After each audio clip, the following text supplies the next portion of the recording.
month or two ago. The Catholic radio station here in San Diego had their 10th anniversary, and they wanted a big-time speaker, a really big-time speaker. So they called me up, and they said, hey, could you introduce Dr. Ray Gaurendi? I was like, oh, okay, I see my role here. I'm the guy that introduces the big-time speaker. And boy, did he bring it. Dr. Ray Gaurendi is our guest this hour. He's got a brand new drama-free discipline book that he's out. The book is called Drama-Free Discipline. Dr. Ray coaches you to parenting success. Dr. Ray Gaurendi, thank you very much for being here with us. I appreciate, Cy, that you got the Frisbees and the beach balls going before I got up there. Yeah, that was good. That was my role. I was that. They didn't give me a T-shirt gun. I couldn't shoot T-shirts out into the audience, but I was your hype man. That's what I was. I was your hype man. I got to say this though, for your listeners, you're a tremendous MC. You're very good. Oh, that's nice of you to say. Thank you very much. Thank you. I see why they picked you. That and the fact you probably didn't charge them either. Well, that's the thing is when you live here in the town with them and they're like, will you show up? And it's like, you can't really name a number. You just go, all right, I'll show up. But so Raul, they do give me dates though. I got, and now people are going to be like, oh, they give you dates. What is it? No, dates like that grow on a tree out in the desert. That's where it was, out in the desert. And I got some of the most delicious dates in the world. So did you have any of those dates while you were out there? They were phenomenal. It was crazy. I never tasted dates. I didn't know what they were, but they were impressive. Yeah. Very impressive. Yep. It's one of the top 5 reasons to go to the desert, and no one can remember the other 4. So that tell me about the new book, Drama-Free Discipline. What's this all about? I had a lady walk into my office many years ago. She was a PhD clinical psychologist. She had a 5-year-old who was eating her lunch. So as I described to her some things she could do to get this kid under better control, she said, do you think you could come to my house and sit in my living room and watch me? I said, I suppose I could do that. So I did. And that was the germ of the idea for this book. The book is 18 of the most common discipline scenarios, and they're scripts, Cy. They're actual movie-like scripts. Parent, kid, kid, grandparent, parent, parent. And I step into the scene at critical points to either coach them out of trouble or to make an observation. I might say something like, do you see what he did just there? Do you know what he wanted you to do? He wanted you to say exactly what you're saying. What if you said this? And it's that kind of interchange. Yes, so you can really get it. Why is there so much drama in disciplining children? It's no one would argue, here's a book, that's a problem that no one needs to solve. We all know this. There's just tremendous drama in disciplining children. Several causes. First of all, when you use the word discipline, most parents talk a lot more than they discipline. When it's time to discipline, the fewer the words, the better. You start adding more and more words. You neglect, remind, you raise your voice, you repeat yourself, you negotiate, you threaten. All that's drama. It's all drama. And it'll get ugly real fast. Mm-hmm. That's the first thing.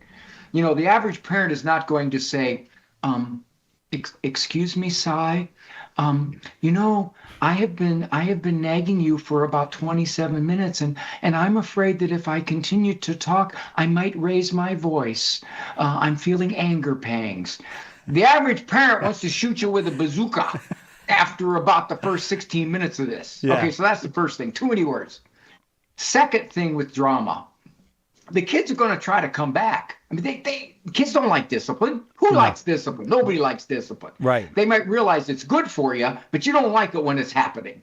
You don't say, hey, Mom, I got some free time. Why don't I just go stand in the corner for a while? I think I need to get in touch with my inner child. That's not going to happen. So when they don't like discipline, they resist. When they resist, the parent sometimes gets flummoxed. What do? He's come out of the corner 27 times. He refuses to write the essay. He won't stay in bed. He's tormenting his sister, and I've warned him 9 times. All of that leads to drama.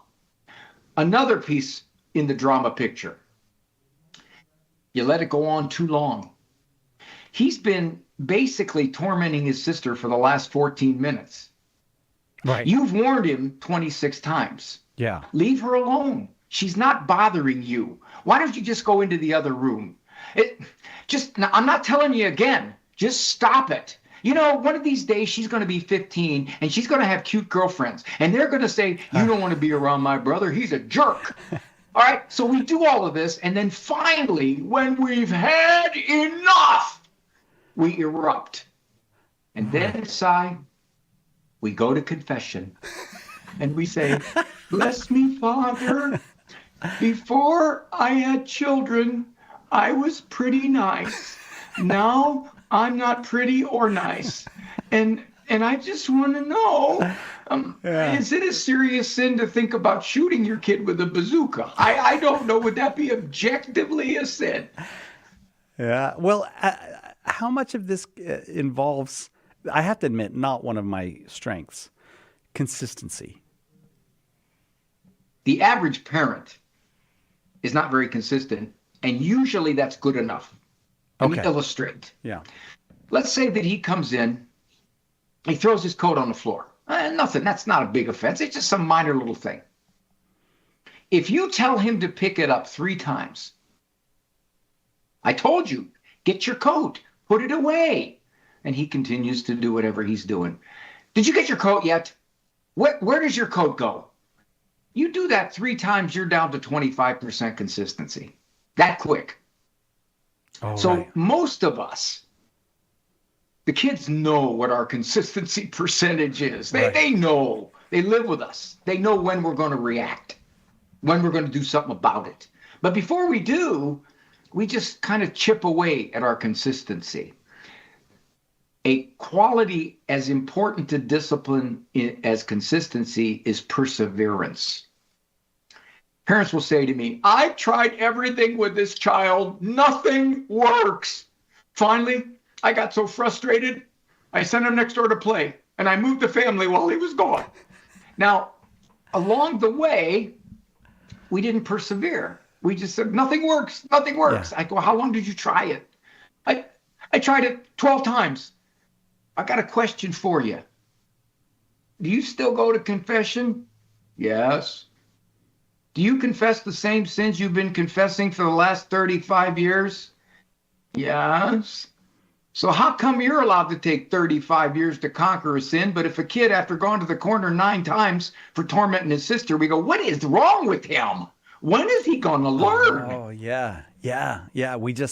We act like the whole thing is a failure when what has really happened is we have not pursued it long enough. We haven't gotten to the point where it's a habit now. Here's what I tell parents. Your discipline works the instant you do it. You teach a lesson. If you do A, B is the result. Now, will that change the conduct? That's a completely different question. Some kids, it'll change the conduct after 3 consequences. Other kids, after 72, they say, I'm starting to think there's some kind of link here. I'm going to have to think about this another 72 times. Yeah. So you don't get a choice in which kind of kid you get. You just get a choice in whether you're going to stick with it.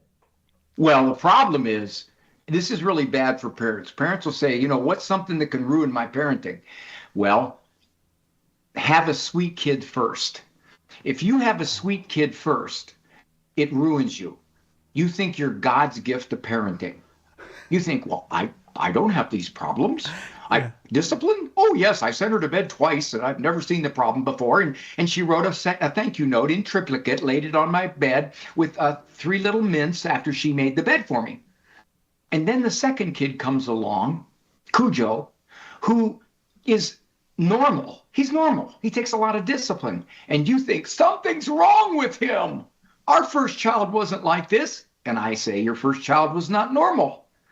Your first child was a mulligan round from God. Right. Play with this. I'll save the real kid till later. Dr. Ray Gaurendi is our guest. If you've got questions on your own parenting, maybe you want to fix someone else's parenting, good luck with that. But you can ask. You're welcome to ask. Just call 888-318-7884. The book is Drama Free Discipline. Dr. Ray coaches you to parenting success. This is the one you need. And if you want to call, you can call, but definitely get the book, Drama Free Discipline, the new book from Dr. Ray Gaurendi. Our number, 888-318-7884. Your questions, Catholic Answers, live. Underwriting for Catholic Answers Live is provided by Real Estate for Life. Real Estate for Life connects homebuyers and sellers to real estate agents while supporting pro-life organizations. On the web at realestateforlife.org. EWTN has launched new YouTube channels dedicated to what you love most. From EWTN News, Daily Mass and Devotions, EWTN shows, radio, religious catalog, and kids, it's all part of our mission to help you grow closer to God through the programs that matter most to you. Visit our main YouTube channel and explore the new navigation bar and subscribe to the channels that speak to your heart. Wherever you are on your journey of faith, there's an EWTN YouTube channel made for you.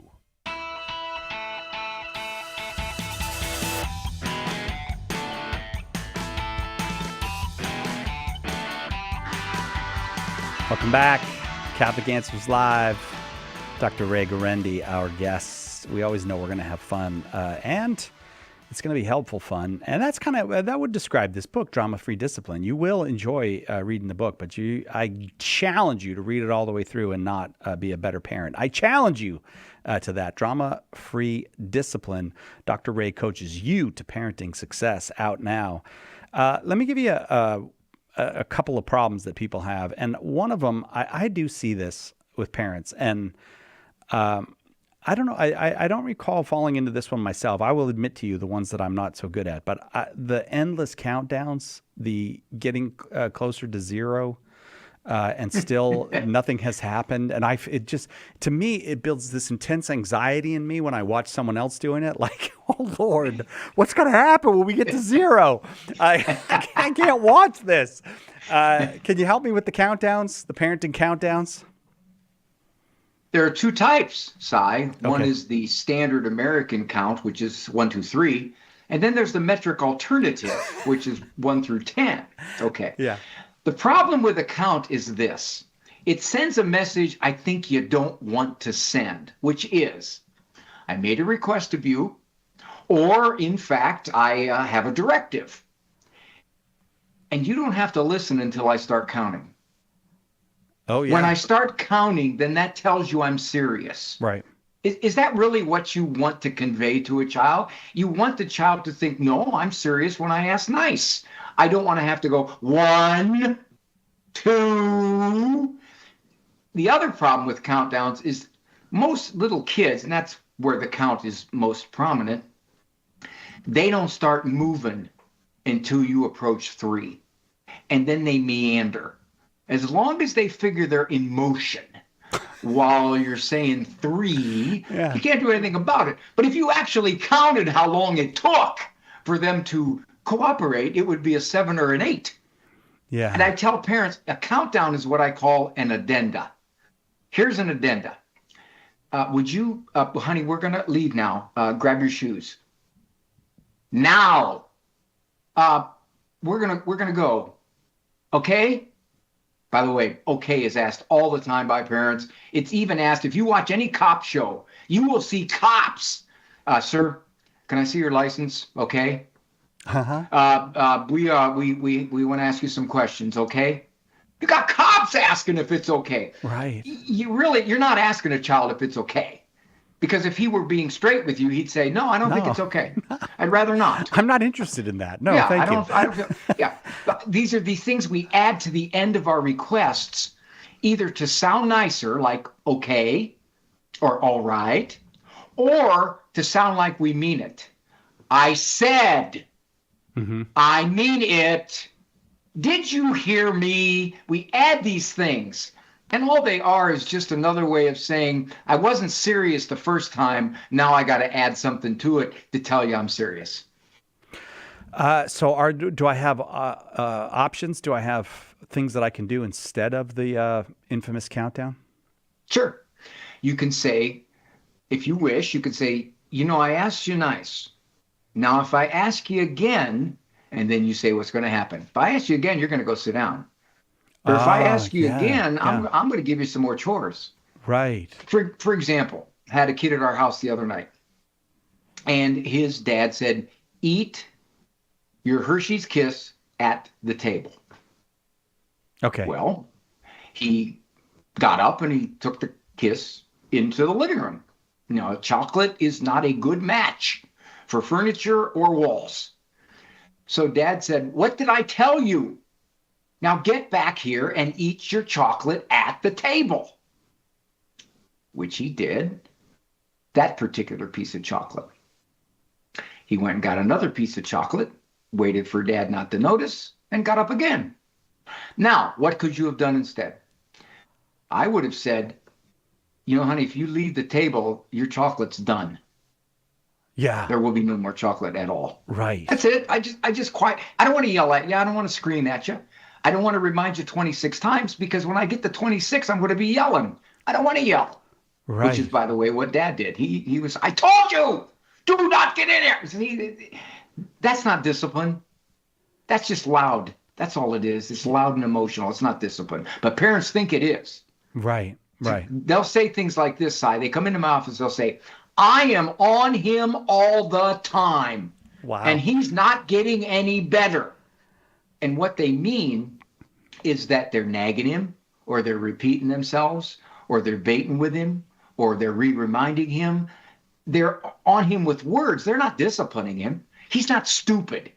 If he knew that if he mistreated his sister, it was an automatic 1 hour in your room every time. If he knew that, he's not stupid.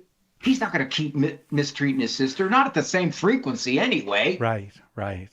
Let's take some calls. Let's start with Mark in Maryland, watching on YouTube. Mark, thank you for your call. Go ahead with your question for Dr. Ray Gaurendi. Hey. Hi, Dr. Ray. This is a question I had because I've seen some clips of you talking with Lila Rose and also on the Catholic Match site, even though I haven't seen the full interview. So obviously, these are snippets I might not have seen the full context for. But one of the things I've noticed is that in some of the talks, some of the terms gentle parenting have come up. And one of the things I always find sort of complex about that topic of gentle parenting is that with so many different people, so many people have vastly different definitions of that, to the point where it doesn't have a consistent meaning, and how I imagine that can pose a challenge, because in some cases, for example, some people's idea of gentle parenting is basically having little to no rules or enforcement, to the point where it can get conflated with permissive parenting, which obviously that's a big problem. But also in other cases, when some people evoke gentle parenting, they do emphasize the need for authoritativeness and boundaries and all that. And also in the same way that how, I guess, Jesus could be considered gentle, even though he was compassionate and merciful, but he still knew when to be firm when it needed to be done, and he was still willing to call things out. So, and the reason why some people in those contexts say gentle parenting is that they mean that as an antidote for some of the very extreme, authoritarian parenting, where they treat small children as being not having, requiring instant compliance at all time, or using very harsh disciplinary methods. Such as when some of the fundamentalist communities that seem to idolize corporal punishment in the Bible's name and so on. So I was just wondering whether or not in that case, then when you talk about gentle parenting and how it can mean so many different things, I was just wondering what kinds of advice would you have to navigate all these different things, or how would you try to define that when you talk about it in your context? Gentle parenting is a broad umbrella. One thing you can know about all the different types of gentle parenting is that for the most part, they don't work. And the reason they don't work is they're based on a flawed premise. And that premise is that children are naturally cooperative and they want to do what you'd like them to do. And you just have to be psychologically correct about it, communicate in the right ways, use the right words, use the right sticker systems, set up the right win-win scenarios, and the child will just respond cooperatively. I am fond of saying that gentle parenting, for most parents, not all, sometimes it works with some kids. Nothing doesn't work with any kid. Okay. Yeah. Gentle parenting can make most parents mean. Because when you get frustrated because it doesn't work, because it's based on a flawed premise that you can negotiate and talk a child into cooperating. When that doesn't happen, a child is not something easy like a rabid Bengal tiger or a wounded timber wolf. A child's tougher than that. I'm facetious. Okay. But that said, when the child resists, the parent tries more gentle parenting, which leads to a cycle of frustration on the parent's part. Hey, gentle parenting is great business for me in my office. That's for sure.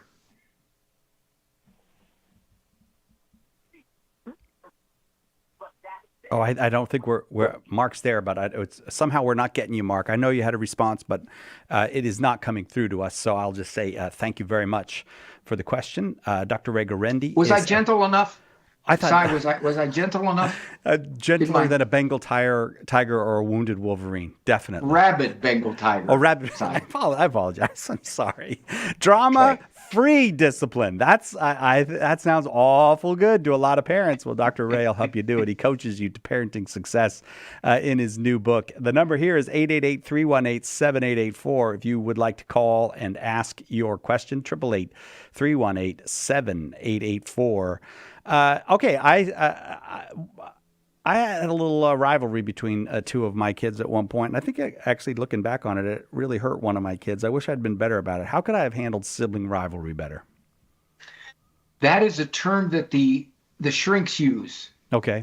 Sibling rivalry kind of implies that this is a very natural thing to happen. It's kind of innate. There's going to be this sort of tension and this competition and this rivalry between these kids. I think the better term is sibling quibbling. You have two or more partially socialized, partially moralized human beings that are pretty much self-absorbed, fallen sin nature, and they try to get along under the same roof.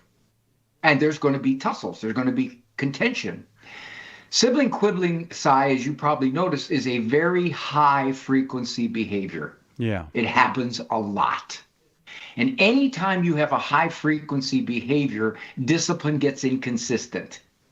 Because you're thinking, well, if I disciplined him for every time he mistreated his sister, he'd be in the corner the rest of his life. That's not true. Consistent discipline leads to less discipline. So, first point is this. What is your expectation about how you treat a sibling? Now, in our own home, we had 10 children under age 12. And if you know your mathematical permutations, oh my Lord, the combination of possible sibling brawls are somewhere in the millions. Yeah. Well into the millions. Right.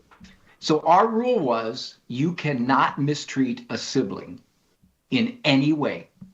Name calling, taunting, tormenting, doing things like kicking over blocks, making fun of them when you're 13 years old, whatever it is, you cannot do it.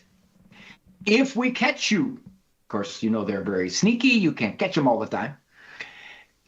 We will respond to it. There will be consequences. There will be consequences. Whatever we decide at the time. Maybe you're going to write 25 nice things about your brother. Maybe you're going to go lay on your bed for the next half an hour. Maybe your brother now gets the game and you've just lost it for the day. I don't know what I choose, but I'm going to choose something because you're not allowed to mistreat your brother. Now, fortunately, kids are not foolish. They know with predictability, if something's going to happen like that, they're much less likely to mistreat a sibling. Now, here's what happens, and this sometimes happens among very faith-filled Catholic parents. They'll say this: I want to teach my child virtue. That's not teaching him virtue. That's just stopping him from hurting someone. I'll say, yes, because you must stop the bad behavior before you can teach virtue. It's very difficult to teach treating a sibling kind if he gets away with mistreating a sibling. Right. That is the course of least resistance. So yeah, you do both. You don't allow the mistreatment and you talk about treatment well. But here's another point about that.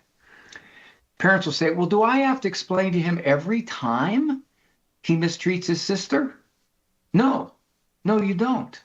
Because he knows he's not supposed to. Mm-hmm. This is not rocket science here. You've been living with your sister for 9 years. You know you're not allowed to mistreat her. I don't have to say, now, why do you think it's wrong to mistreat your sister? Yeah. Do you think, would you like it if your sister did that to you? When you get older, you're going to have to learn these kinds of self-control. You could do that forever. And you know what the kid's thinking? He's Charlie Brown. Wah, wah, wah, wah, wah, wah, wah, wah, wah, wah, wah. I am going to come back to you, and I'm going to go back to callers, but I want to come back to you with the greatest legal argument I have ever heard, and that is, but she started it. I want you to give me the answer to that when we come back right after this. Dr. Ray Gaurendi, our guest on Catholic Answers Live.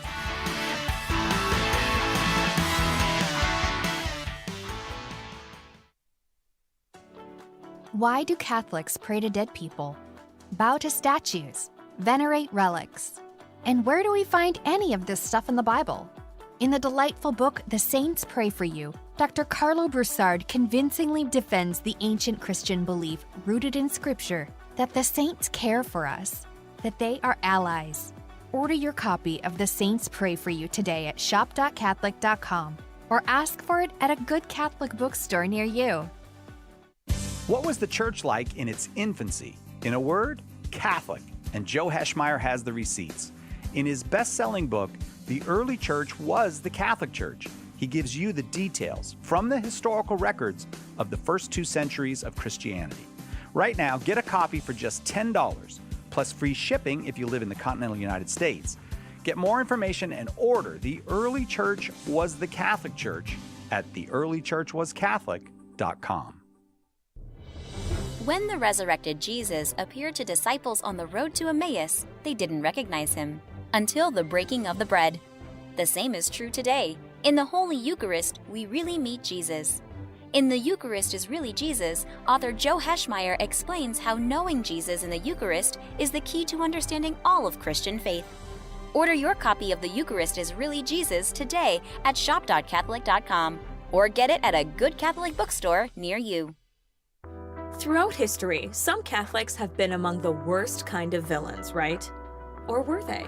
In Cancelled, historian Steve Weidenkopf digs into the lives and controversies of some of these Catholics whose reputations have been blackened.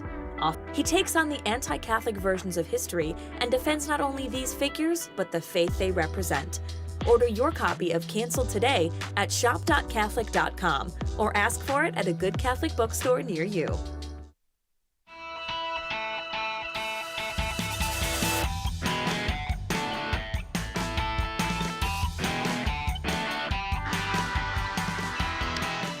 Dr. Ray Gaurendi, our guest.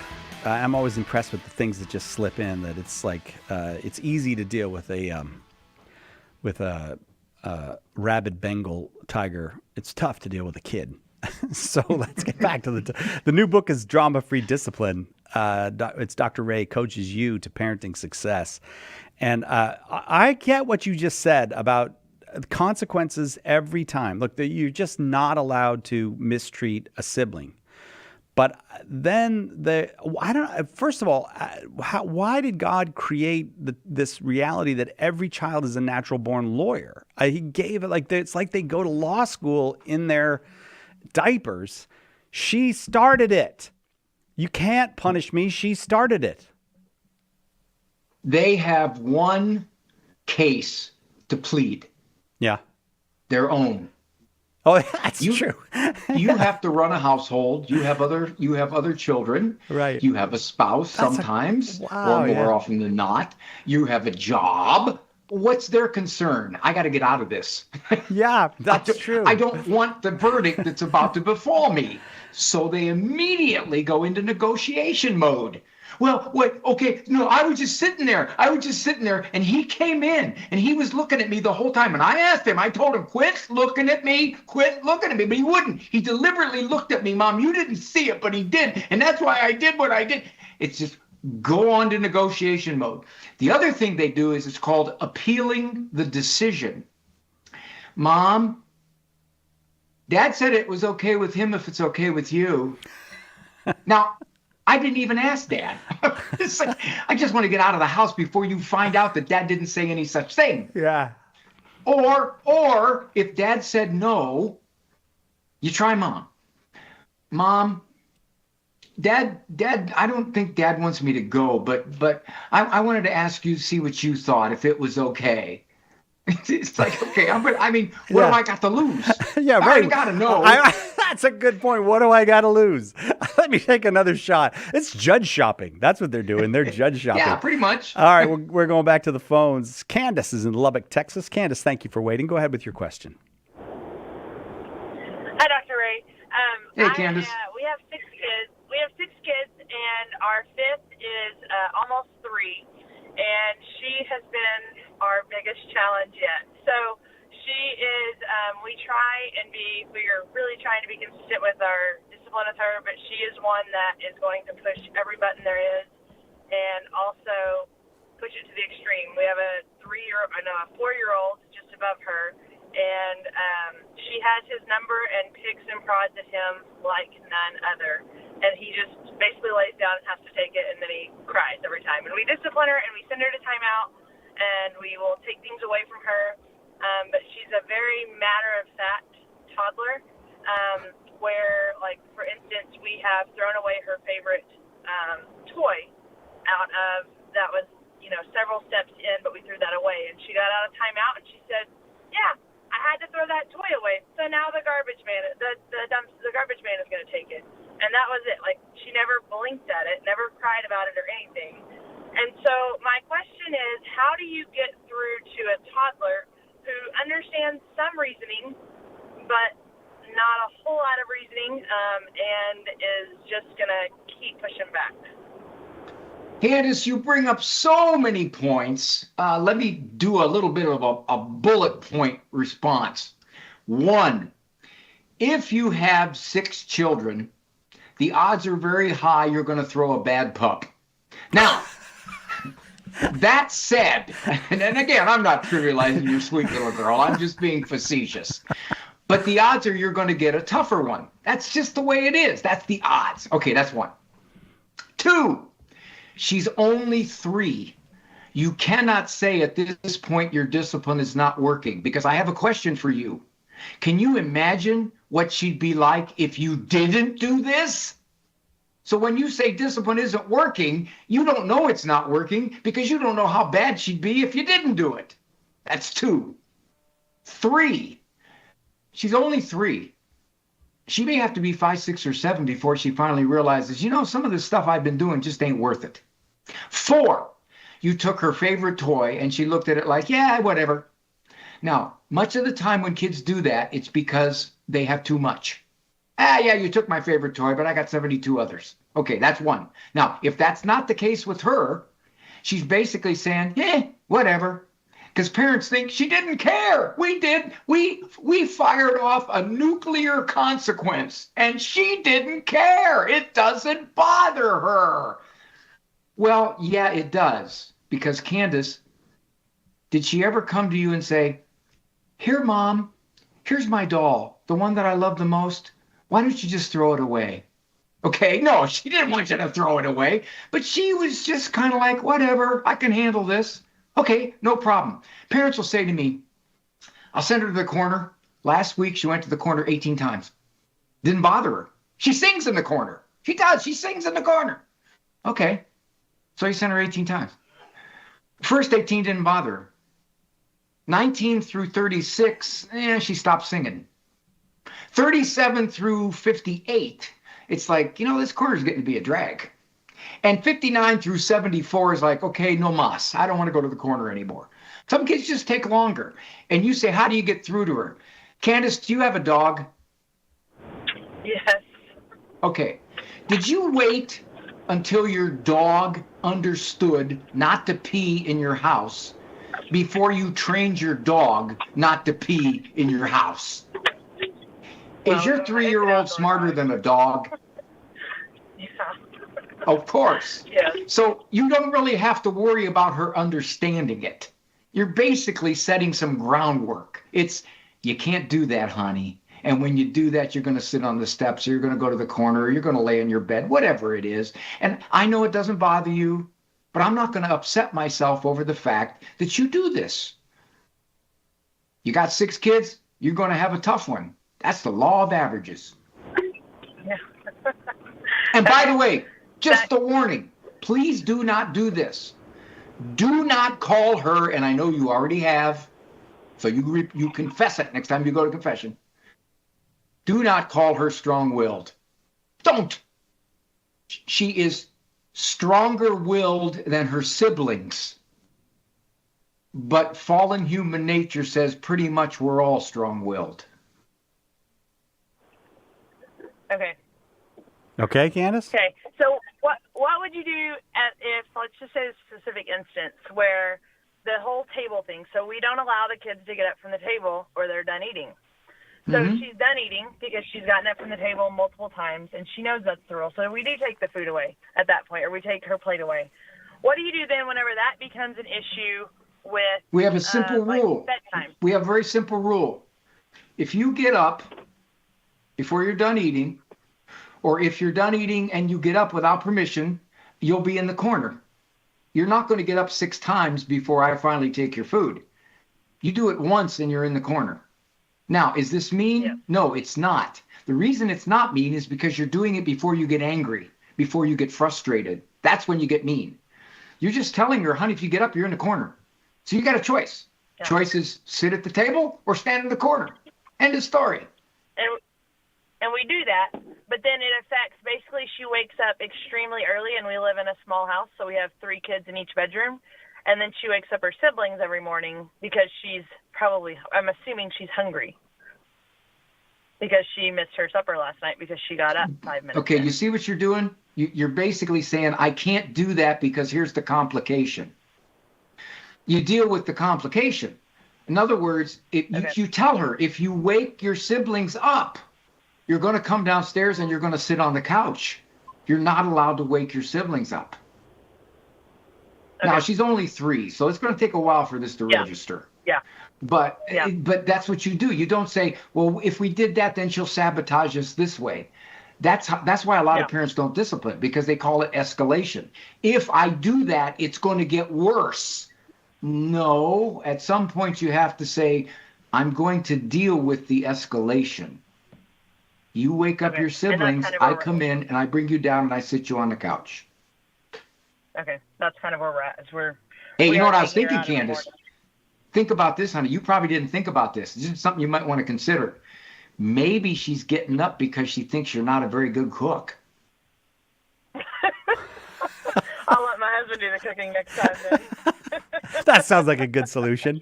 Candace, thank you very much. Appreciate the call. Thank you. All right. Drama-Free Discipline, Dr. Ray Coaches You to Parenting Success is the new book from Dr. Ray Gaurendi. You are welcome to call with your questions. We have to take a very quick break, but we do have lines open. 888-318-7884 is the number. 888-318-7884. Right back with more of your questions on Drama-Free Discipline for Dr. Ray Gaurendi on Catholic Answers Live. Hang on. Catholic Answers Live will return in a moment. In Morse code, the sequence SOS is a distress call. It's been said that it stands for Save Our Souls. Well, right now our world is in big trouble, and we're putting out an SOS call for help. Will you answer that call? St. Paul Street Evangelization, a Catholic nonprofit, has hundreds of teams who share the good news with souls who don't know Jesus. Catholic Answers is supported in part by St. Paul Street Evangelization. Visit streetevangelization.com to get involved. This is Father Leo Paddlinghug, and why do we need Catholic radio? Well, the answer is simple. The devil, who is very real, uses all forms of communication. And so if we are to understand our purpose in life, it's to make sure that we are not only proclaiming the good news, we're also listening to the good news. And how do you do that? With Catholic radio.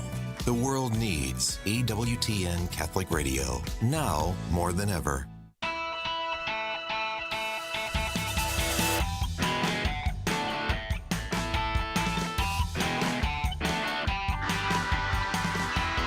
Welcome back, Catholic Answers Live. I am Cy Kellett, your host. Dr. Ray Gaurendi is our guest, and we are always delighted when he's here.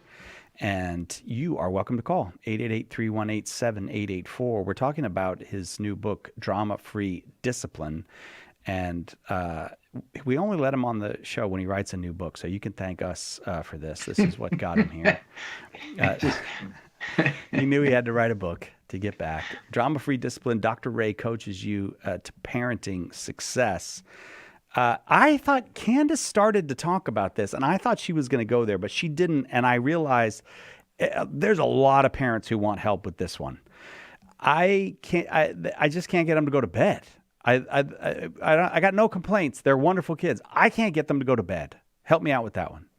Bedtime bad times is one of the top preschool problems, along with temper tempests and meal ordeals. Bedtime bad times is horrible. Temper tempers. What tends to happen is there's a lot of complications to it. I mean, the kids will say, I'm scared.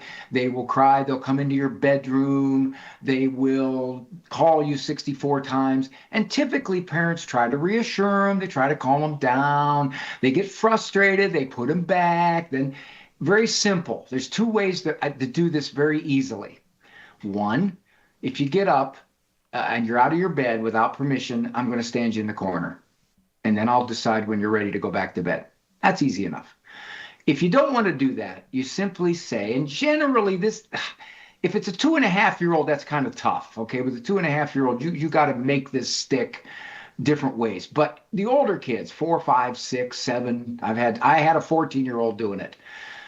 You say, if you get out of bed, after we say our prayers, after we cuddle, after we tell our story, if you get out of bed tomorrow,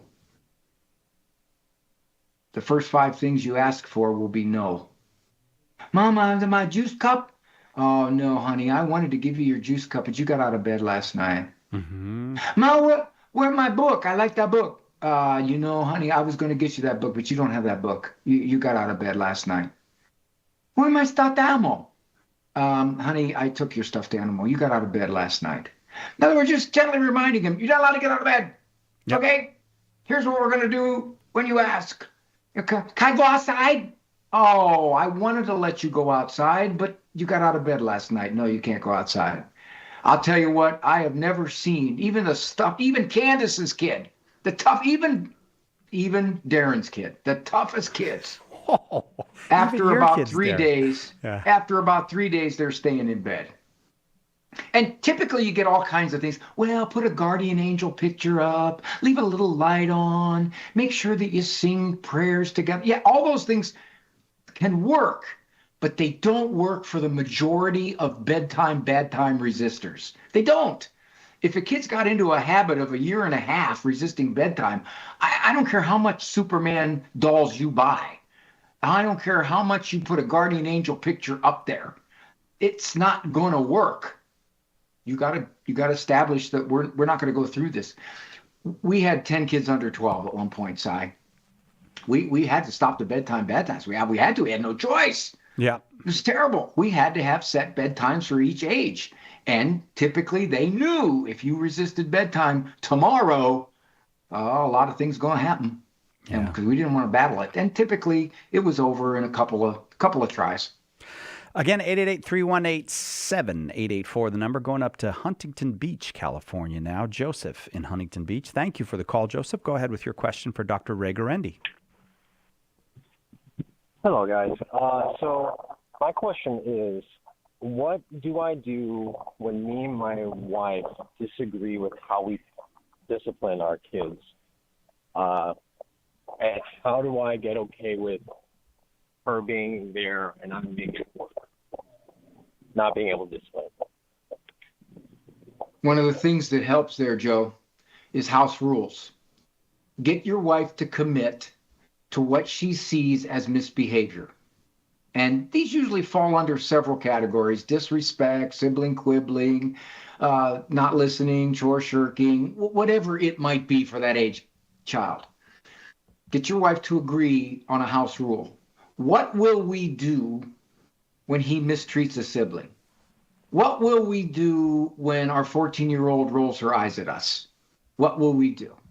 What will you agree to do?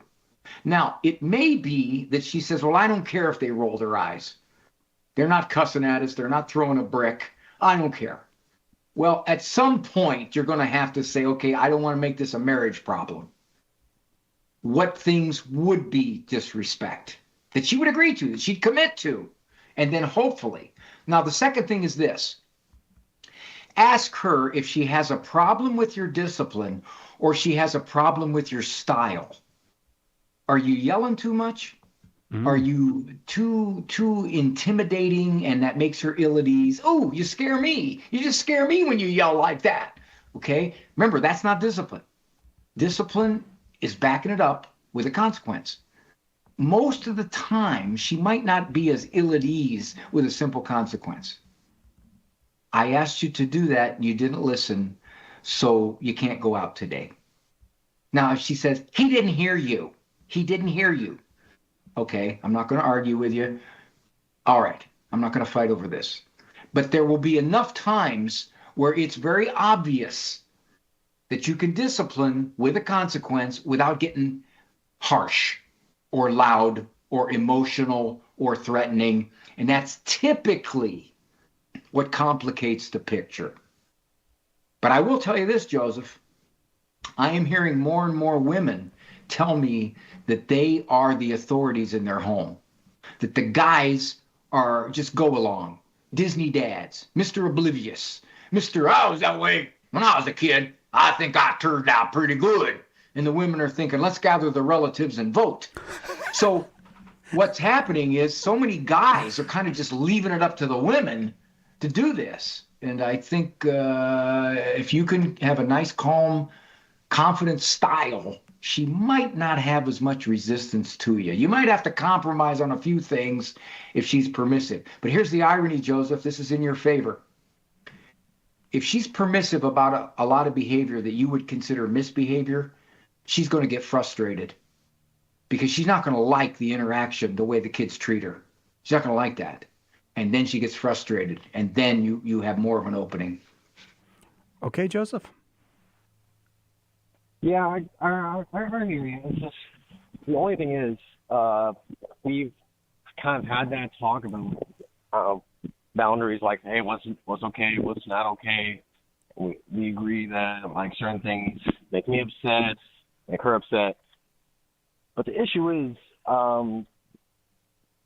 it seems like, from my point of view, she does whatever's convenient, especially because I'm around. It's like, oh, there's another adult here. I don't have to worry as much. I could just relax a little bit. And that automatically triggers me. And so, like I'll give you an example. Joe, you're not going to, Joe, let me cut you off there, buddy. You're not going to make her change her style. If her style is to become more lax because you're around, then you take over. I always said that the parent with the better discipline skills is the one who leads in discipline. So you respond to things and you think to yourself, well, she needs to take care of this. I mean, that happened right in front of her and she didn't do anything about it. Okay, you do something about it. A house rule that worked very much for us is that the parent that has the higher standard rules. I never ask the kids to leave the table when they burp the alphabet. I think burping the alphabet among boys all the way to the letter L on one breath is a talent you need to have. I really do. My wife did not agree with burping the alphabet at the table. Okay, so she rules. No burping the alphabet at the table. All right, I got that. So if you're noticing your wife is just kind of permissive about stuff and you're there and she basically gives you permission, if you will, to handle it, then handle it. Don't expect her to have discipline skills that she's either lazy about or overlooking or sloppy with or inconsistent with, because that's going to create marital problems. Joseph, thank you very much for the call. Dr. Ray Gaurendi, our guest, we're talking about parenting, and his new book is Drama-Free Discipline. Dr. Ray coaches you to parenting success. This is not like a textbook kind of book. This is a like very practical, very actually, you were talking about scripts. Tell us about what you get when you look inside Drama-Free Discipline. Anybody who's seen the TV show Living Right with Dr. Ray, they'll know that we have done segments where we have actors acting out common discipline scenarios. And one of them, to piggyback off of Joseph's call, is parents who disagree. What do you do in that situation? And I draw up the dialogue between the parents. And then I step in and make observations, make suggestions, try to talk them out of trouble, if you will. So the scripts are actual, very common particular scenarios from age 3 all the way to age 18. A 13-year-old who constantly nags about a smartphone. A 7-year-old who is routinely disrespectful. A 17-year-old who can't understand why he can't drive yet. A 4-year-old who simply will not stand in the corner. He just won't. There's no way you can't get him to stand in the corner. What do? I draw it out. One of the problems that you asked about, Cy, was bedtime bad times. Mm-hmm. There is a particular scenario for bedtime bad times in there because it's so common. So each of the ones that most parents will say, oh, yeah, I'm familiar with that one. Oh, yeah, that happens in our house. Oh, yeah, my wife and I don't agree. And that is one of the scenarios, by the way. Dad and mom are not agreeing on the way the kids were disciplined at grandma's house. And by the way, another scenario is, what do you do when a grandparent undercuts your discipline? Mm-hmm. That's one of the scenarios. What do you do when a kid negotiates? You brought it up. They start negotiating. I call it wordsmithing. They're malleable with these words. It's like, you didn't say exactly to be home at 5. You said be home around 5. Yeah, it's 5:30. Well, okay, so here's what happened. And it just goes on and on and on and on. So I step into the scene. Check it out. Drama-free discipline. Dr. Ray coaches you to parenting success. I get the strong sense, having known you for years now and read your writing and heard you talk, that it's not about fads for you. It seems to me like you have this view that these parenting techniques would have worked in the year 14 BC or the year 1500, or they'll work now. That, like the caller who asked about gentle parenting, I didn't know what your answer was going to be, but it seemed to me that every generation has a fad, and if you just don't fall for the fad of your generation and do the thing that has consistently worked in the past, you're much better off. Wisdom of the ages, Cy. Yeah. We're chronological snobs. We look back on those people. Any grandparent listening to you right now probably has come across a daughter or daughter-in-law or son-in-law who looks at their parenting as old-fashioned. We're enlightened young parents now. So, Mom, don't give us any advice because yours was for an older day. Yeah. Past time. Right. And that's so unusual in parenting generations now. Most of human history, it was passed on from generation to generation. Only now have the experts taken over and ruled out so much of the wisdom of the ages. You can get that wisdom of the ages in Drama-Free Discipline. I don't know if you're working on your next book, but I have a suggestion because my children are coming to marriageable age and they're looking like marriages might be in the future. Could you write something on how to undermine your children's parenting as a grandparent? I want to be good at that. I'm a very strict parent with grandparent with my children. I say, and I'm very strict. I'm not permissive. I say, look, you finish that ice cream before I give you a 5th cookie. Yes, that's great. Okay, good. This is the kind of wisdom I need before I start having grandkids. They're going to come anytime now. I need that kind of advice. Dr. Ray Gaurendi is our guest. Check him out, of course, on EWTN, EWTN Radio, the internet, the earth. He's all over the place. And do get the new book, Drama-Free Discipline. Dr. Ray coaches you to parenting success. Dr. Ray, it's always a great pleasure. Thank you for a great hour. Well, Si, if they want a signed copy, go to drray.com. It's there. Oh, do go to drray.com. Get yourself a signed copy. I recently missed my signed copy, but that's for another day. Yes, you did. I'll tell that story another time. We'll see you tomorrow, God willing, right here on Catholic Answers Live.